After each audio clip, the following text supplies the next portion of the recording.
We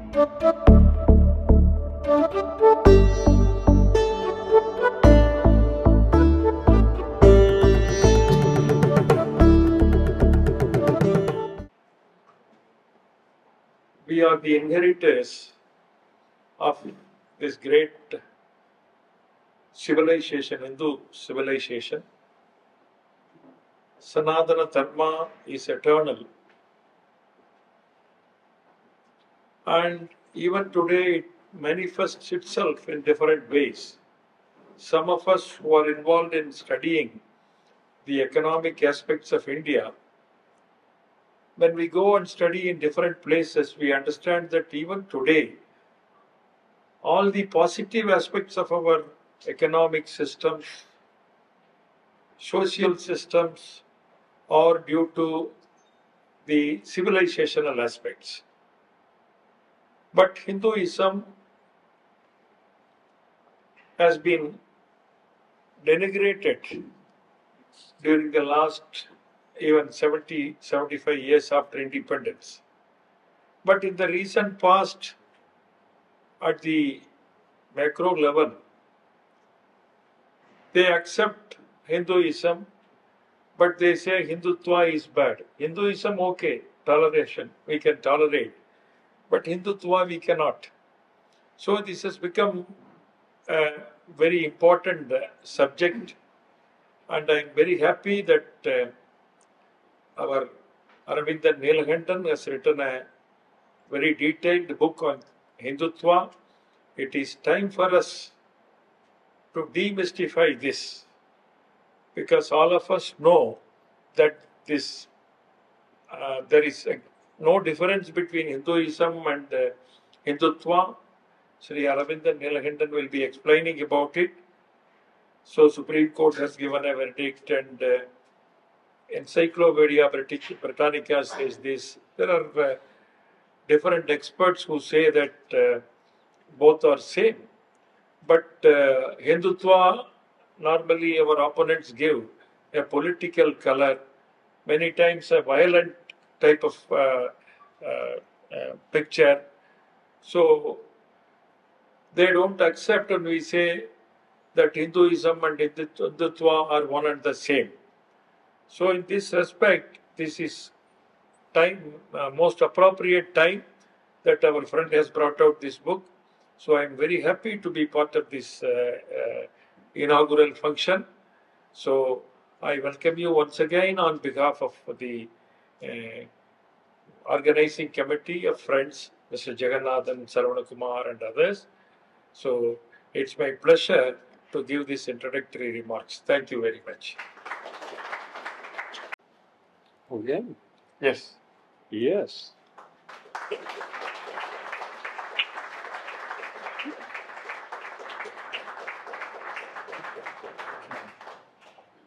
What is this process? This is a very primordial process of consciousness that has been happening from the very beginnings of human history. There has been certain developments. This particular book does not argue based on any belief system. It essentially predicates itself on evolution. So it is about how the human consciousness evolved over a particular period, a crucial period of time called the axial age, and it traces the origin of Hindutva to that particular time. It also argues against the generally held notion that we are called Hindus because the Parsi people, the Zoroastrians, could not pronounce the term Sindhu, and hence we are called Hindu. So the term Hindu had been given to us by some other people, foreign people, and that it was only a geographical term.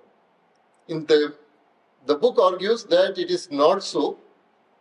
Right from the beginning, the term Hindu comes into being. It denotes, it has a spiritual connotation as well as a geographical connotation, and hence this argument that Hindu has been given to us by foreigners is wrong.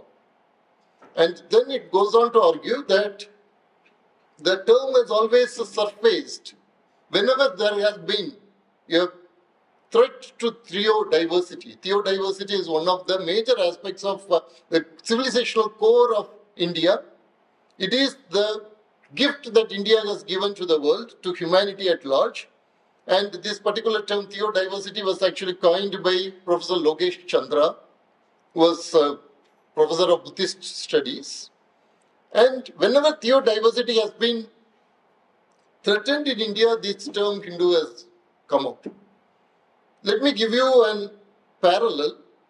Recently, there has been a book by Siddharth Mukherjee about Song of the Cells. The book was titled Song of the Cells, in which he points out that whenever there is a foreign substance inside, then this differentiation between the self and the non-self happens inside the body. Otherwise, you can say that digestive system is completely different cells are completely different, and even within a cell, mitochondria is a foreign body. You can go on arguing like that. But the point is, when a foreign element has come inside, and if it cannot be internalized, and if it is going to harm the entire system, then the self-non-self awareness arises, even at the cellular level. The same way, in the case of India as a nation, when the theodiversity is threatened by expansionist monocultures, at that time, this awareness of Hindu automatically arises. It is the immune system. It automatically arises, and then it functions against this monopolistic expansionism. So that is the first chapter, arguing about the term Hindu and the term Hindutva. And here I make it very clear, in fact it is based on Veer Savarkar, that the term Hindutva as a process, it subsumes what we call Hinduism. Usually we equate Hinduism with the Vedic Sanatana Dharma. And if we equate Hinduism with Vedic Sanatana Dharma, then that is a subset of Hindutva. So that is the argument of the first chapter. The second chapter, it is about Bharat Mata. So often it has been said, particularly by Marxist historians like Irfan Habib, that Bharat Mata was an imported concept. That we got it from the image of Britannia, with the Trishul line, everything. It has come from the Britain during the colonial period, and we have created this. So the second chapter argues against that. It points out that the concept of Bharat Mata, the vitality of Bharat Mata has always been there in this nation, and it has manifested itself from the collective unconscious of this nation, from the collective psyche of this nation. So you have the sword of Guru Gobind Singh being named as Bhagavati, the sword of Veer Shivaji being named as Bhavani, and you have in Madurai, when Madurai Sultanate was destroying the entire culture, when Kambana Nayaka comes here, he was handed the sword by Madurai Meenakshi. So this sword-wielding goddess arises in the history in different places, in different times.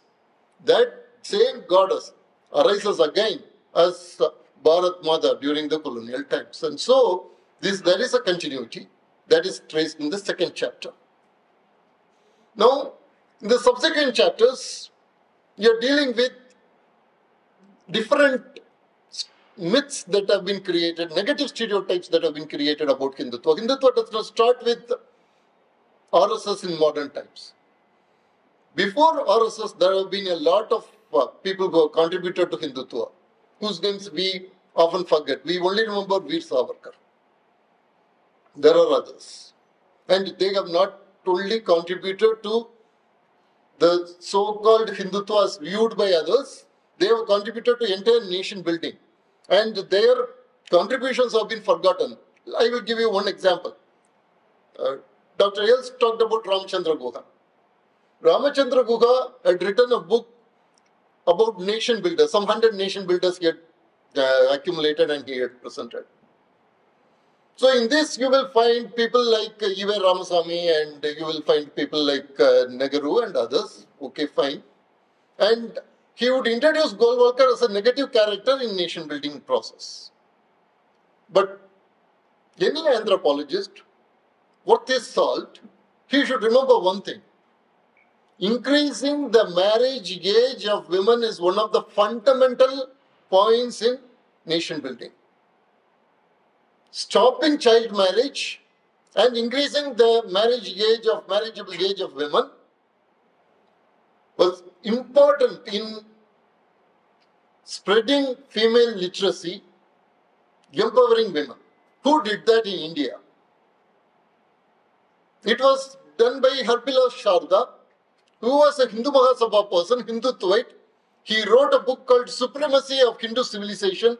He was the person who brought Sharda Act. Today it is 2023.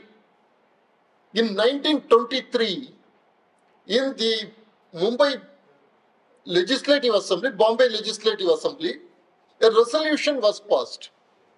This resolution was passed so that the scheduled communities, the marginalized sections of our society, they could go and take water from the common water bodies. They could walk in the common streets. They could use the common space, public space. There were restrictions against that. And who passed this resolution in 1923? C.K. Bole. Who was this C.K. Bole? He would become the president of Provincial Hindu Mahasabha. It was based on C.K. Bole's resolution that Dr. Ambedkar started the Magadh Satyagraha. Now we are in the centenary year.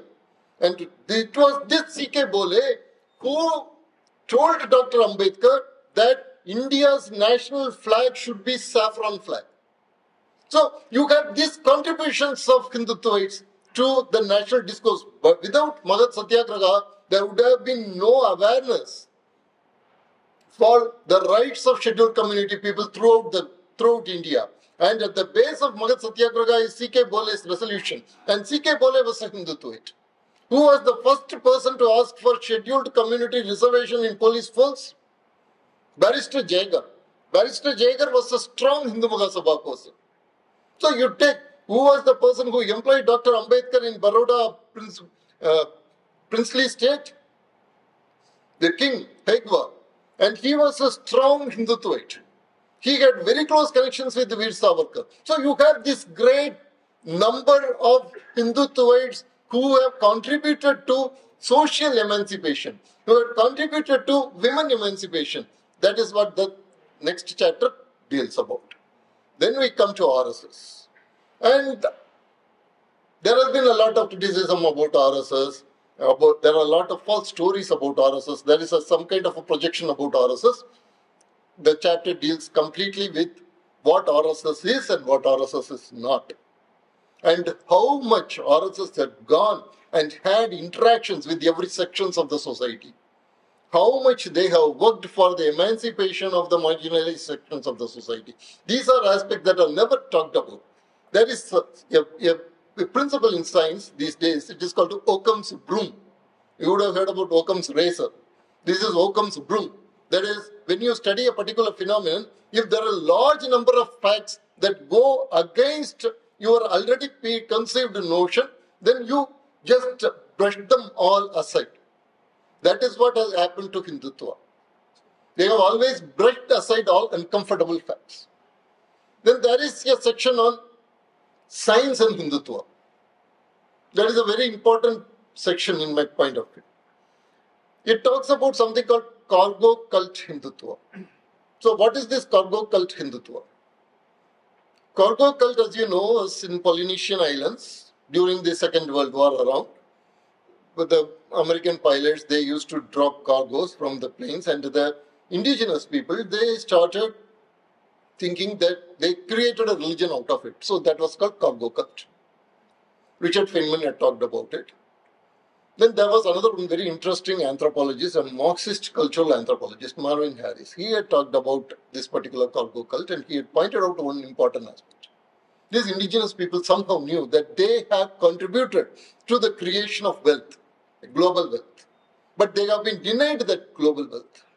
So somehow they were telling that they also need a share from that global wealth, and this cargo cult was their way of telling. Now we translate the same thing for Hindutva. The case of Hindutva, often you find these caricatures in modern times that Hindus claim there were Vimanas in ancient times and that we had nuclear weapons in ancient times, and this is what Hindutva science is all about. Okay, this is what I call cargo cult Hindutva. Hindus know very clearly that somehow we have contributed to what is today the body of science. But throughout our culture, we have been told that we have not contributed anything, but we instinctively know. Our textbooks were not telling us that, and the political propaganda was not telling us that. So this emerged as a kind of reaction. This is, of course, pseudoscience, but it was not anti-science. Anti-science is when you oppose something that has been established in science, like in the case of evolution. When you tell that evolution is wrong, there is intelligent design and creationism, that is anti-science. And when you tell that because our ancestor knew Dashavadara, so we already knew about evolution, that is actually pseudoscience. There is a difference between pseudoscience and anti-science. The point is, Hindus have more receptivity to evolution. Few surveys have shown that. Hindus have more receptivity to evolution because of our Sankhya tradition. Sankhya is the basis. And it is an evolutionary worldview. So, unfortunately, these aspects are not taught to us. And because these are not taught to us, we indulge ourselves in fantasies. That apart, what has actually Hindutva contributed to development of science? So, there are certain very important examples. For example, you will be surprised to know that the first nuclear reactor, cyclotron in a nuclear reactor, the nuclear center, study for nuclear centers, came into existence not because of Jawaharlal Nehru, despite Jawaharlal Nehru, because of Shyam Prasad Mukherjee. He was supporting Magnasana. There is a photo and it has been produced here. That is one thing. We are here in Coimbatore. In Coimbatore, you have a sugarcane research center. That sugarcane research center came here because of the strong work of Pandit Madan Mohan Malviya. So, Hindutvites have contributed to building of institutions of science. Chandrayaan. Who was the first person to talk about Chandrayaan and who was the person who made sure that everything would be given to ISRO scientists so that Chandrayaan could happen? It was Dr. Murli Manohar Joshi. And what kind of scientific temper these people, this scientific temper is again a loaded term, nevertheless I will use it here. What kind of scientific temper the Saffronites had? I will give you one example. Around 1990s, I think there was this great fervor of statues, 1990s, end of 1990s, of statues drinking milk. Many people were telling that statues are actually drinking milk. One politician alone, politicians are very afraid to talk against it. It would cost them no votes. Only one person was ready to say the obvious. He told that this is because of capillary action. That person was Dr. Murli Manohar Joshi. You take the statements of all the politicians. I don't go into the fact whether it was true or false. I am not getting into that. You take all the statements of the politicians of that time. The only politician who had said that it is because of capillarity and not because of something divine, it was Dr. Murli Manohar Joshi. So that is the kind of scientific thinking these people had. They have contributed to TKDL, Traditional Knowledge Digital Library. It has stopped biopiracy. Who created that? Whose brainchild was that? Dr. Murli Manohar Joshi. So you have a contribution. Nevertheless, if you ask today a person about the contribution of Dr. Murli Manohar Joshi to science, he would say, that man was only interested in bringing astrology into UGC. No, astrology was brought into UGC long before Dr. Murli Manohar Joshi, right here in Tamil Nadu, the utopia of rationalism. You had a UGC recognized astrology course in Madurai Kamaraj University even in 1980s. So to tell that it was brought by Dr. Murli Manohar Joshi, it was wrong. There is an interview given by Dr. Murli Manohar Joshi in India Today, and in that the reporter again and again asks Dr. Murli Manohar Joshi if astrology was a science, Only Manohar Joshi doesn't give an answer. The same India Today issue, there is Digvijay Singh, and the question is asked, and he says that astrology is a science. So that is the kind of scientific mind that these people have. You can have debates about astrology, that is different, but the point is the stereotypes and the reality, they don't match. So that is what is brought out in that particular aspect. And then there is a large chapter on Samanvaya. How we have been having dialogues with other religions. Ultimately, we'll have to have dialogues with other religions. In fact, you have large number of Christians and Muslims here. We have had dialogues with Buddhists, we have had dialogue with Jains, we have had dialogues with Sikhs, we have had dialogues with Saivites, we have had dialogues with Vaishnavites. We had to have dialogues with Christians and Muslims. And that process has been constructively taken up by Hindutva organizations and Hindutva movements, constructively. At the same time, they are also aware of their expansionist aggressive tendencies. They also fight that. One aspect is not shown, another aspect is shown. Here we have shown both the aspects. So that is in essence about this book. I hope you will all read the book and you will enjoy it and you will critically evaluate. Thank you so much. Pranamji, first I have one question. You were telling that you have to engage with monotheistic cults also, like Islam and Christianity. You cannot clash with them forever. But I have a question. With the presence of Article 295, which doesn't allow you to talk freely, and their idea that there is not even a grain of truth in your beliefs, how do you propose that we go about it in practice? See, the point is, we are going to engage with the people.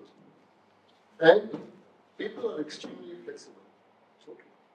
So here we have a lot of examples, a lot of instances from history, how this engagement has been happening. I will give you two examples. One is the evaluation of Tara Shikoh by a very modern Indian secularist, okay, and Muslim secularist, who was a scholar, who was, I think, Padma Bhushan was an Islamic scholar, and he evaluates Tara Shikoh and he points out one particular aspect. Tara Shikoh inverts Islamic theology. In Islamic theology, it is said that Quran is the mother book. All other books have deficiency. If you know Quran, you don't have to read any other book. All books are correct, except Quran. If you read Quran, you don't have to read any other book. Quran is self-sufficient in itself. Tara Shikoh reverses this. He says that the real self-sufficient books are Upanishads. So if you read Upanishads, you don't have to read Quran. But if a person reads only Quran, then he is deficient, he has to learn Upanishads. Actually, this kind of him angered the Islamic ulama of that time. And the actual charge that Aurangzeb made against Tara Shikoh was that he had converted to Hinduism. Okay. So here's an example how slowly the human psyche would accept theodiversity in one way or another. We are not talking about the concepts. We are talking about the humans. And when we interact with the humans, this change happens. That is number one. One example. The second example, it would be, there was a famous Christian priest, okay, Anthony de Mano. Okay? He was a Jesuit father. He wrote a kind of a guideline for Catholic spiritual retreats. When they do retreats for nuns and others, he wrote a primer. It was called sadhana. And it became an instant spiritual classic of 1970s.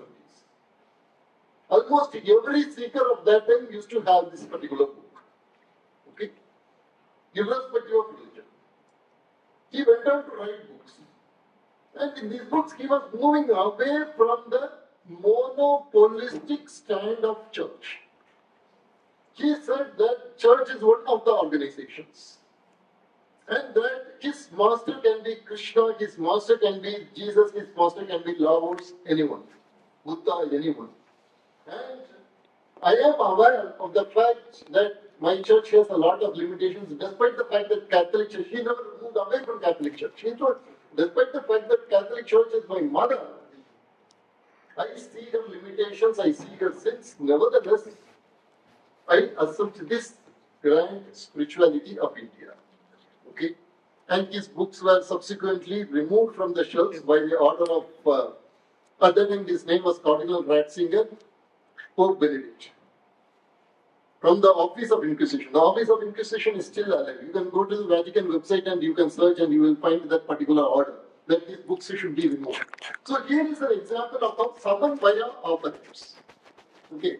And the Hindutva organizations have been engaged in this Samavaya at the same time fighting against conversions and fighting against monopolistic stand. So if you take Hindutva as a process, you have Sitaram Goyal, who wrote Artifice of Aggression. Okay. That is one way of engaging. When the monopolistic fundamentalism is there and an aggressive way to fight against, you have to fight against that, you use Sitaram Goyal. And when you have to have a talk with a man, one-to-one talk with a Christian friend, you will be offering him Swami Raghunatha Maharaj, Christ we adore. And then you have Sudarshan ji going and talking to Joseph Pulakunal in Kerala. And they coming together with the agreement telling that conversions are wrong. And we need to develop a national church for India.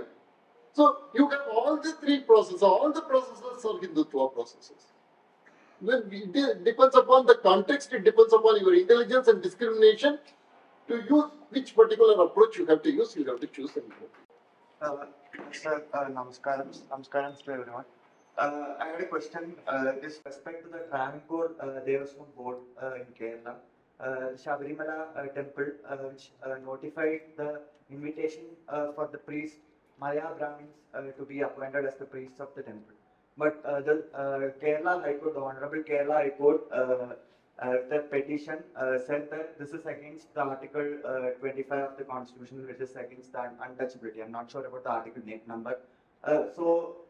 We see a lot of cases wherein the court interferes or meddles with the Hindu community, and we have also have eminent lawyers like Sai Deepak, but notwithstanding that fact, do you think if we do not pursue a kind of aggressive stance, as you said, we will be able to have our identity, say, 100 years later, henceforth? One way or other, the traditional system is crumbling. We have to accept that fact. Okay? The birth-based traditional system is crumbling all around us. Enlightened people among us are able to see that and they are able to adapt the civilizational organism, that is the Hindu being, to that particular change. I will give you again a solid example that has also been given in this book.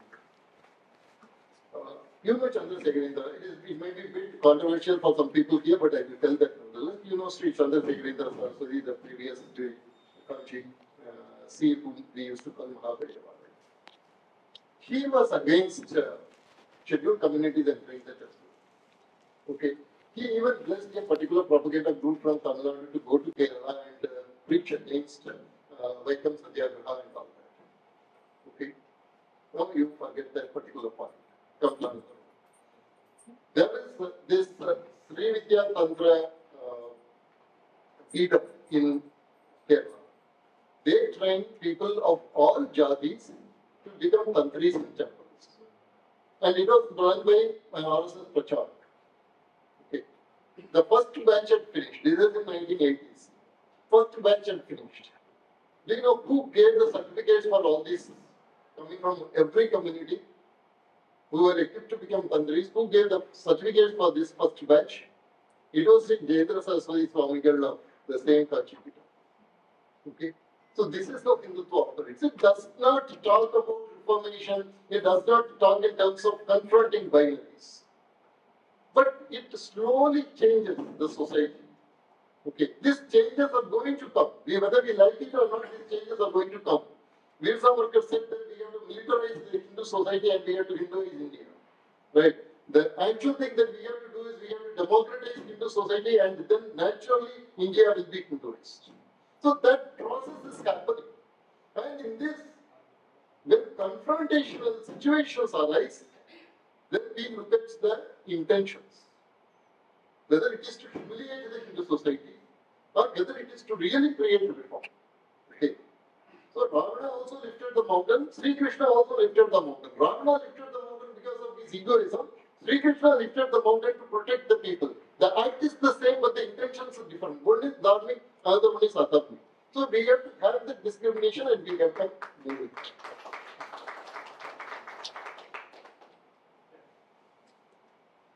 So the name your book is titled Hindutva, Origin, Evolution, and Future.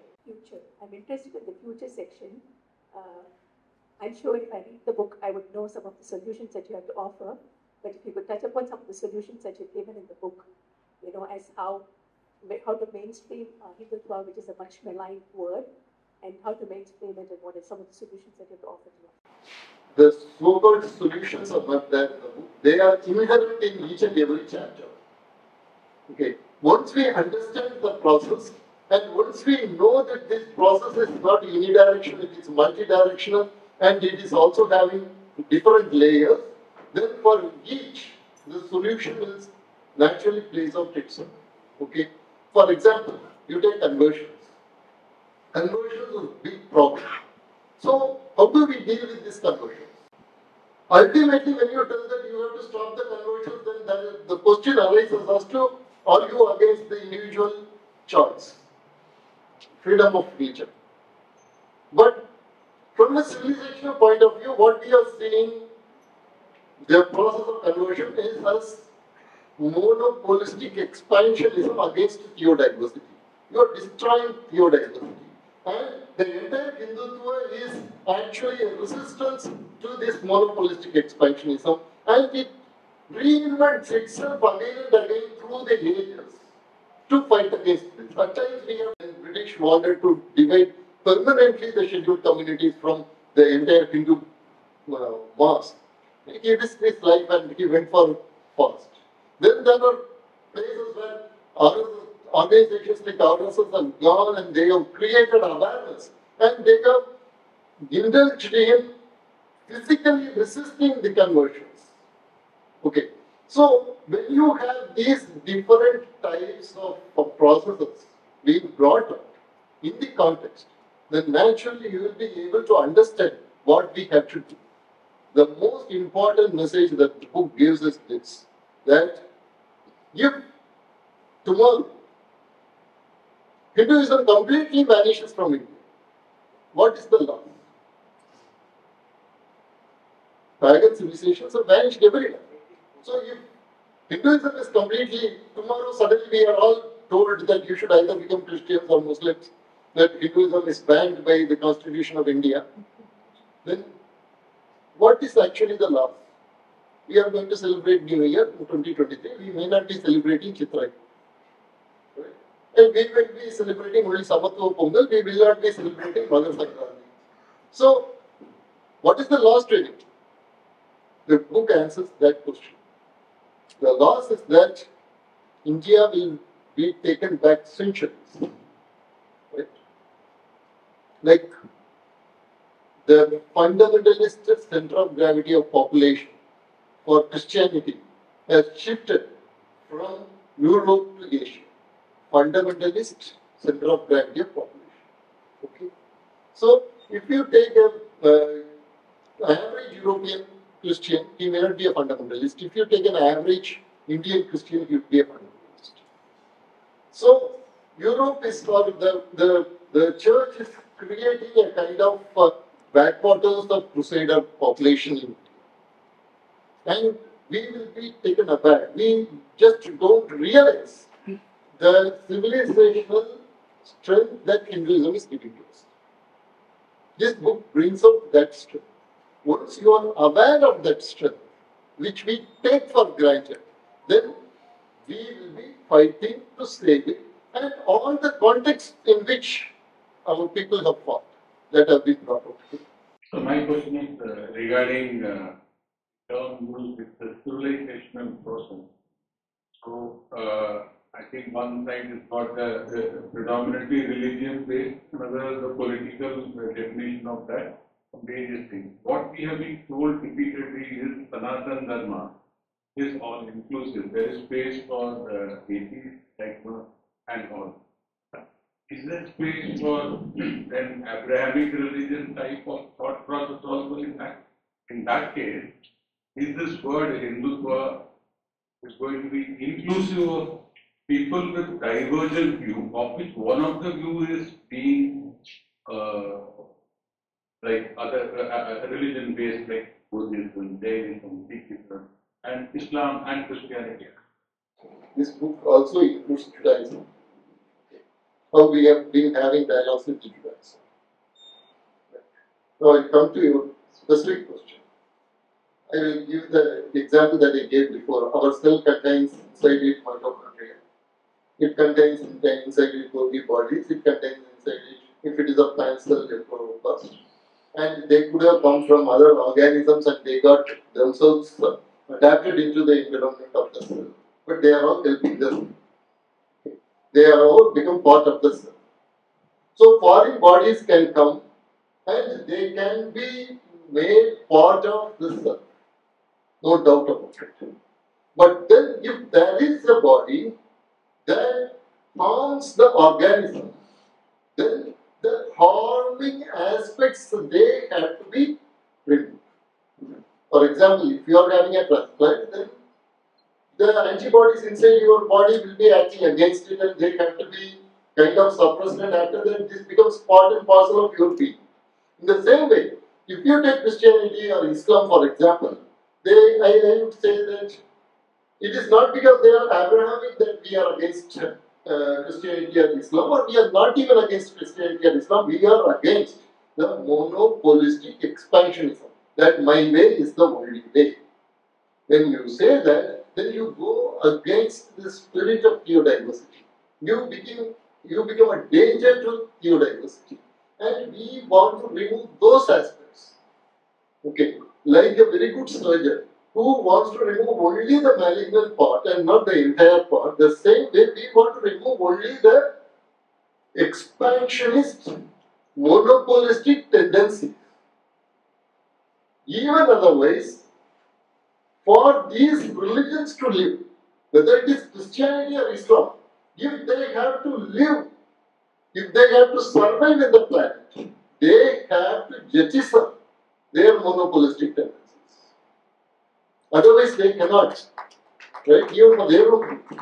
So, what I feel is that if the Hindutva civilizational process becomes successful, the Christians and Muslims in India will become, and it may look like an utopian dream right now, they may become the cultural ambassadors for Hindutva for other things. Okay.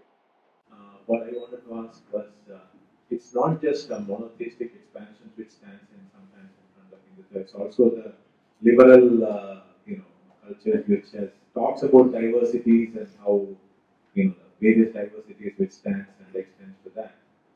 Plus, additionally, many of these, the economic superpowers what they have in terms of the mass media and bombarding the various, which on the surface looks like it is very diverse, to the younger population, the others, and to the technology and other things that has been advanced, is also sometimes working against the concept of Hindutva. So, how do we look at it from the? Yeah. This aspect is looked upon in the book. It essentially is about this, that we are the only other in the planet. Okay? Everybody else has fallen in line into an Abrahamic worldview. But we are the only other. We Jews are hated. Jews are hated mainly because their very presence is against the replacement theology. It is against the fulfillment theology. So, because Jews are there, that shows that Jesus was not the promised Messiah. And so they are hated. That is actually a theological core for the hatred for anti-Semitism. But now, because they are also part of the Abrahamic universe, that anti-Semitism is clearly recognized and it is considered as a hate philosophy. But anti-paganism is never will be considered as a hate philosophy, though it is a hate philosophy. For that, we have to be a strong nation. We have to prove ourselves as a successful, strong nation. Now, you look at New York Times, or you look at any other particular Western mass media, instrument of mass media. They hate India not because India is becoming this evil, idiotic nation. They hate India because India is a successful, vibrant democracy. How can pagans, polytheists, how can they have a successful democracy? Only we can have a successful democracy. The person who actually answered this question, you'll be surprised to know, is Dr. Ambedkar. Dr. Ambedkar, in all his works in Riddles of Hinduism, all the works in Riddles of Hinduism, where he goes in such a nasty way to attack Hinduism.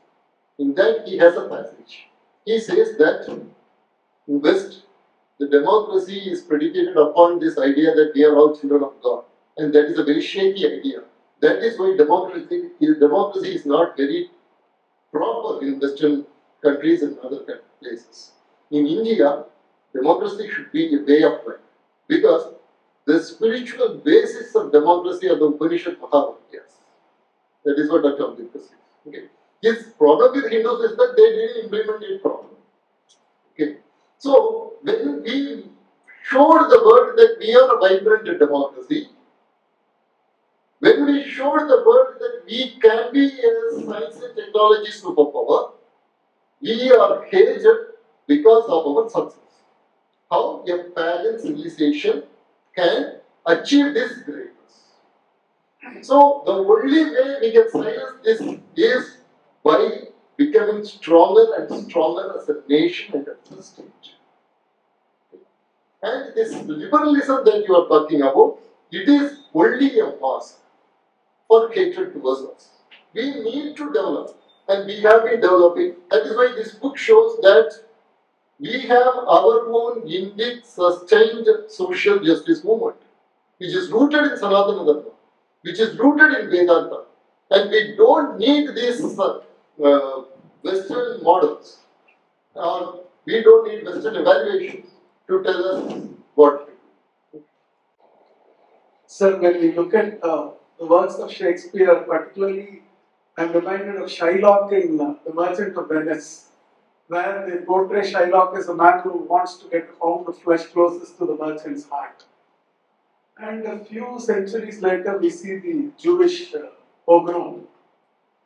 I would like to understand if this could draw itself to a parallel in India, where there is a hatred in states like Tamil Nadu, particularly hatred towards the Brahmin community in many ways. Would this also lead to something like this a few centuries later? Actually, we should thank Dr. Gilst, particularly for drawing the parallel between the way, very physically in illustrations, how the Brahmins are depicted and how Jews have been depicted in pre-Holocaust caricatures. He was the one who brought it very clearly, start thinking, this is how it was. And he was the one who actually made us all aware to what a Dalit activist like Vicky Rajashekar was writing and how anti-Semitism and anti-Brahminism are converging. Okay. So it is there. The convergence is there. The similarity is there. We should have had at least some 3 or 4 pogroms and some pogroms. We didn't. In Tamil Nadu, for example, for the amount of hatred, pure hatred that has been going against the Brahmins, and I am a non-Brahmin and I can say it very clearly, okay? For the amount of hatred that has been going on against the Brahmins, there should have been at least 4 or 5 mass murders against Brahmins. Why it didn't happen? It is because of the cultural integrity of this nation. It is because of the cultural bonds that have been created. I will give you again, sir, for your this one example from C.N. Annadurai. C.N. Annadurai, in 1950s, he was telling, if we could kill all the Brahmins like Hitler did for the Jews, and then if these Aryan concepts would vanish, we would gladly do that. Unfortunately, Even if we kill all the Brahmins, this Aryan council would be there with the Nada, with the Chettiyas, with the Muraliyas, and hence we would refrain from it. See the point. He doesn't have problem with the no moral problem with the Holocaust itself, but it is the social cultural reality that was stopping him. Right? This social cultural reality is what is stopping this nation, this from these people realizing their poisonous ideas, making them real. They have to adjust naturally. See, for example, the church invested so much in Dravidian movement. There is a book called The Dravidian Movement and the Church, published by Madurai Archbishop, which was quoted by Swami Siddhavananda Maharaj. And in that he says that the Dravidian movement is the time bomb that we get placed to destroy Hindus. Those were the words written in 1950s. Okay. Down the line, you see the Dravidian movement people, all the leaders, having beautiful puja rooms in their houses. They may tell that I am a Christian, I am a Muslim in public places, but they would be going and visiting the temples. You go to Tirukadapur, at any particular point of time, you will find a vehicle with a DMK flag or a PMK flag or whatever Dravidian movement flag there, and they will be doing their Ayush Homa with a Brahmin priest. Okay, so the point here is, this is cognitive dissonance. If I am going to do all these rituals inside my house and I have to go and talk outside, I will increase my voice against the Brahmins. So everybody now knows that it has become kind of a drama. Nevertheless, the ideology is poisonous. At any particular point of time, this can lead to violence. Right? So we have to defeat this poisonous hate ideology, no doubt about it. And why it has not happened as in Germany is because of our cultural strength. And we cannot always rely on that. We have to strengthen it. Ideology a decade ago, slowly have been drifting. One question I have is, how does Hindutva see the freedom of expression thing? As we all Hindus here, we know that Christians, Muslims, and liberals have, absolute freedom of speech. They can go on track any gods and question the existence. I'm okay with that because I think we all need to have absolute freedom of speech. But when it comes to Islam, there is always a Muhammad Rekha where one cannot cross a line. And unfortunately, the same liberals who want absolute freedom of speech, never tend to comment on this Muhammad Rekha. So, how does Hindutva deal with this? Okay, I will give you again an example. Okay, about this. We all know that Jeffrey Tupal was Wendy Donigel's disciple. He wrote a book on Sri Ramakrishna and Vegananda. And he alleged that there is a kind of homoerotism. Right? That book had come. At that time, NDA was in power. And it created a furor. In the floor of the parliament, Telugu Desam party demanded that that particular book should be banned. Okay. L.K. Advani was the Home Minister.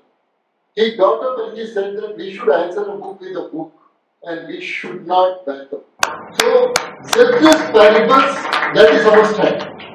What has happened is, particularly with the Salman Rushdie event that he said, what had happened is, banning a book had become a show of power by a particular company. Banning anything. Okay. So, when the Da Vinci Code came, the states were competing with each other to ban that movie. But at the same time, if that is something openly insulting, in an obscene way, against the Hindu gods and goddesses, not even a sharp intellectual attack, obscene, absolutely irrational attacks. Okay? Even when such attacks come, everybody is okay with that. This double standard is actually the problem for freedom of expression. In my opinion, Hindutva has always stood for freedom of expression. For example, it was again Dr. Coimbatore who brought this up. We are our nation who defined by Gurji Golwalkar. That is a very problematic book because it contains certain lines where it says that the Germany has merged the Semitic races, and it shows that how two different nations cannot live together. Those lines were there, only those lines were there. It didn't even talk about Nazis or anything, and it even had lines attacking Germany and the nature of Germany, etc. But the point here is to be noted is this came in 1939. It had a preface written by a Congress person. And the Congress person has actually criticized some of the views of Gurji Golwalkar in that book. That preface was put there, that introduction was put there in the book. Now no line was changed. An introduction that criticizes the lines written by a leader in the book, it was there and it was not changed. So, given to themselves, this is the kind of freedom of expression that we have. But today what has happened is this competitive show of power through banning. It has come and it has become politics. And I would say the reason for this solely rests with the so-called secularists.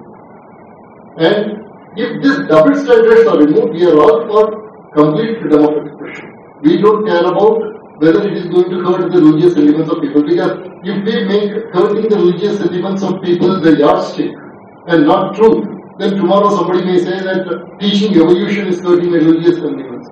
Somebody may say that only you should teach a geocentric universe, otherwise my religious sentiments would be hurt. So that should not be the yardstick. Hurting the religious sentiments should not be the yardstick. Truth should be the yardstick. That is what I also said about Madhur issue. The case of Madhur issue, the real problem is there was no such ritual. He made up that ritual, and then he said that this particular book is a fictional form of an actual ground study. That is what Paramanandan said.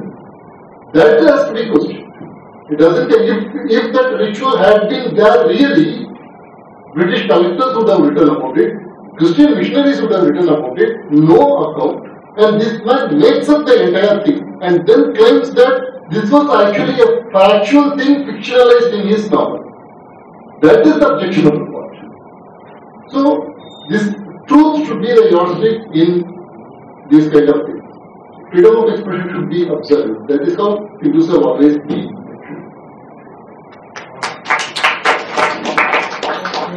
May I now call Professor to share a few words on Aravindan Neelakandan's work.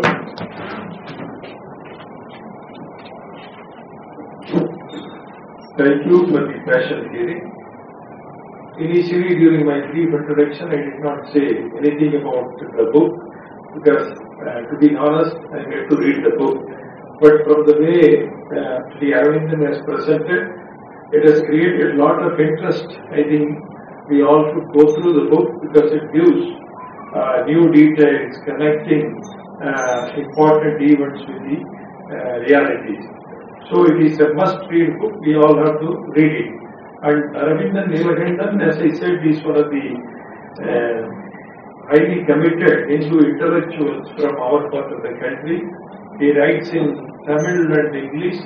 One of his most important earlier works was Breaking India, in which he explained as to how the Breaking India forces, namely this communism, Christian groups, Islamist groups, these groups were trying to break India. Not trying, but taking steps to break India.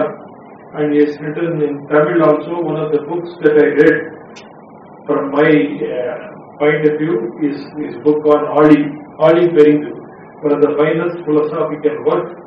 So he comes from Nagarkoil. So he is one of the intellectuals who is lesser known because he is a shy type and he would not like to appear too much in public and all. So we have to recognize him, and I always consider him as a youngster with a lot of potential. So congratulations, Arvind, and I think you should spend more time writing about these Hindu civilizational aspects, because we are all here to read, because now the situation has changed, and you should write in Tamil also. Congratulations.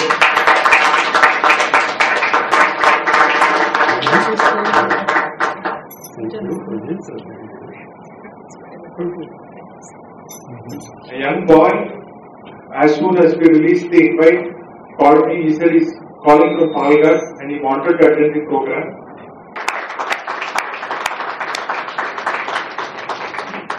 Excellent.